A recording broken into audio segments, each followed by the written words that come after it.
Hi, I'm Father Antranig Baljian from St. Stephen's Armenian Apostolic Church in Watertown, Massachusetts. Anun hor yev ortho yev hokvin serpo. Amen. I have a question. Have you ever found yourself in a situation where you are trying to accomplish a goal you have been carefully preparing for, and suddenly as you begin to make headway, an unexpected roadblock pops up and derails your efforts?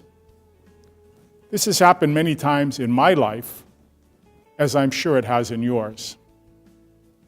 The first time that this occurred that I can remember was when I was maybe 9 or 10 years old. I was with my aunt Navart, a high school art teacher, who also had a part-time job as an illustrator for a biological research lab. One day, she had to set up an exhibit of the circulatory system with a small pump sending red-colored liquid through plastic tubing to simulate blood flow from the heart to nourish various organs of the body. At one point in her setup of the signs she had meticulously hand-printed to explain the various parts of the exhibit and describe the different organs the blood was flowing to, she ran into a snag. She was having trouble attaching one of her signs, the last one, to its corresponding place in the exhibit. She tried glue, then tape, and finally staples. As the deadline to finish the job loomed imminent, I could see her becoming very frustrated. I wished I could help, but being only 9 or 10 years old, could do nothing. So I decided to pray and ask God's help for my aunt to get her work done. After a couple of minutes of fervent, silent praying, suddenly everything literally clicked into place. And voila, the sign was right where it should be. And boy, was I ever surprised. You know, even though this incident has stayed in my mind throughout my life, today is probably the first time I have ever shared it publicly with anyone, including my aunt at the time, fearing perhaps that she wouldn't believe me. Yet my young mind was convinced that my prayer was what made the difference. And that made me extremely happy, not only for my aunt, but also because this was my first encounter with what I perceived was God's supremacy over my world and the truly awesome power of prayer. Needless to say, this had a pretty profound impact on my life. In this Sunday's gospel, we encounter a similar situation on a journey gone awry, as recorded in the Gospel of John, chapter 16 and verses 16 through 21.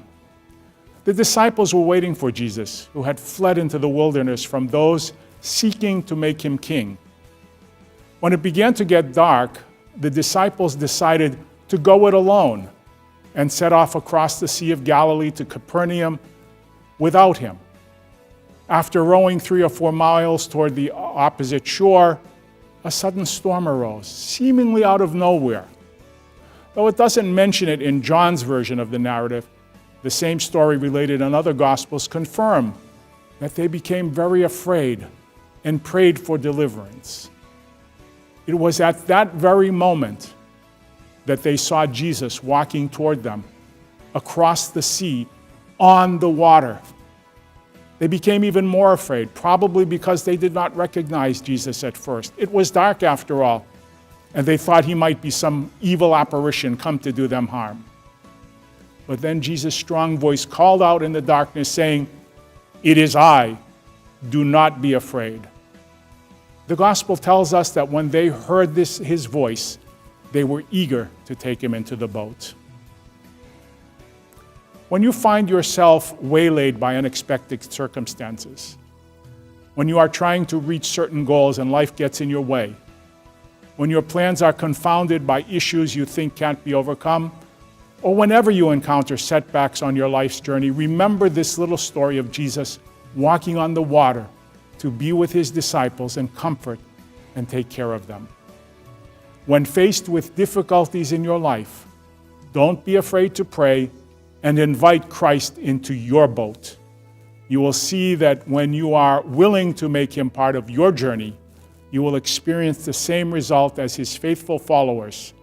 For as soon as Jesus entered their boat, says the gospel, they miraculously and instantaneously found themselves at journey's end.